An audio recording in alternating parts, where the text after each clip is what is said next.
एक तरफ अम्बेडकरवादी बटे हुए हैं, दूसरी तरफ मनुवादी बटे हुए हैं। ये वो वकील के लिबास में जिस तरीके से गुंडागिरी कर रहे हैं और जिस तरीके से लाठी डंडे मार रहे हैं, जिस तरीके से अम्बेडकरवादियों को नीचा दिखाने की कोशिश कर रहे हैं, यकीन मानिए कहीं ना कहीं सत्ता का नशा कह लीजिए या सत्ता के नशा में बैठे वाले लोगों का पावर कह लीजिए, उनके नशे पे दरअसल ये जो है घूम रहे हैं, ये तानाशाही कर रहे हैं, ये बदमाशी कर रहे हैं। और इसके सामने नतमस्तक हो गई है वहाँ की एमपी पुलिस, पूरी तरीके से प्रशासन। अब समझिए कि एक कोर्ट के अंदर एक वकील यानी एक वकील का गुट अंबेडकर जी का विरोध कर रहा है, प्रशासन मुंह देख रहा है। जज साहब के आदेश आने के बावजूद अगर इस तरीके का काम होगा, इस तरीके की हरकत होगी, तो हम सबको ये बात बेचैन और चुभेगा कि आखिर ये संभव कैसे है, आखिर कैसे ये पॉसिबल है, किसकी इतनी हिम्मत हो गई। तो दर्शकों, मैं आपको बताना चाहता हूँ, ज़रा सा याद कीजिए वो पार्लियामेंट में अमित शाह जी का वो बयान। और आए दिन इन दिनों जिस पिछले 1 से 2 सालों में अंबेडकर जी के मूर्ति को लेकर या उन पर हो रहे विवाद को लेकर जिस तरीके से किसी ने मूर्ति तोड़ा, किसी ने उनके पुतले जलाए, किसी ने उनका विरोध किया, किसी ने उनकी मूर्ति तोड़ दिया, इन सब चीज़ों को देखते हुए समझा जा सकता है और ये बताया भी जा सकता है कि आखिर किस तरीके से इसी देश में देश के विरोधी लोग बैठे पड़े हैं, गुंडे भरे पड़े हैं, आतंकवादी के शक्ल में भरे पड़े।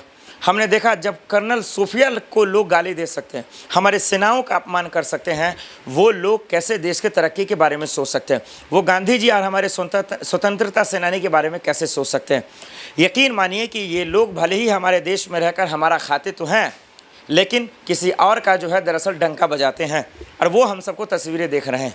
ये गुंडे कौन हैं, इसकी जाँच बारीक तरीके से होनी चाहिए और ये सब जिम्मेदारी एमपी पुलिस की है, क्योंकि कोर्ट सबका है, वहाँ न्याय की मूर्ति लगती है, वहाँ उम्मीदों का भंडार लगता है और उस पर अगर आप पानी फेरेंगे तो कहीं ना कहीं ये सवाल उठेगा कि संविधान विरोधी या संविधान को ख़त्म करना चाहते हैं, संविधान विरोधी आखिर इतना खुलकर ऐसा क्यों कर सकते हैं, कैसे कर सकते हैं।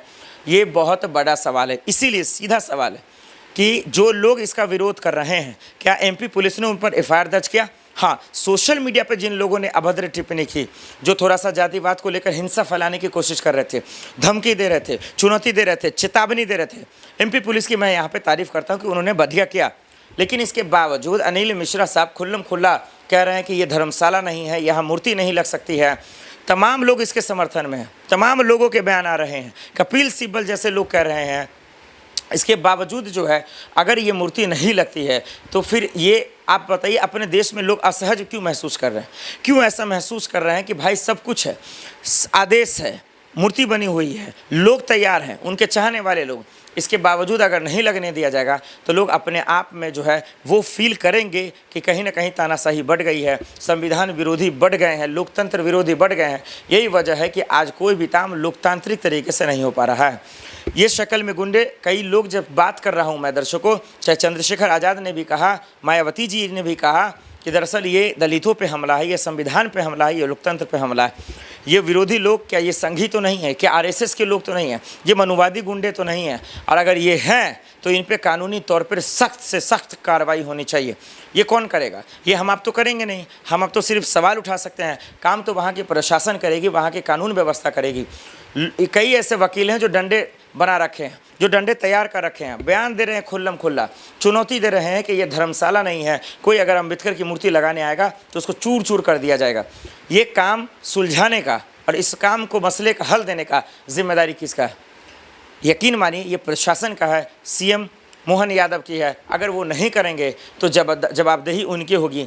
ग्वालियर हाई कोर्ट में मूर्ति न लगना, खास करके अंबेडकर जी का, ये कहीं ना कहीं संविधान और लोकतंत्र का अपमान है। इस पे जवाबदेही देनी होगी वहाँ के प्रशासन को और उन वकीलों को जो इनका विरोध कर रहे हैं अंबेडकर जी का।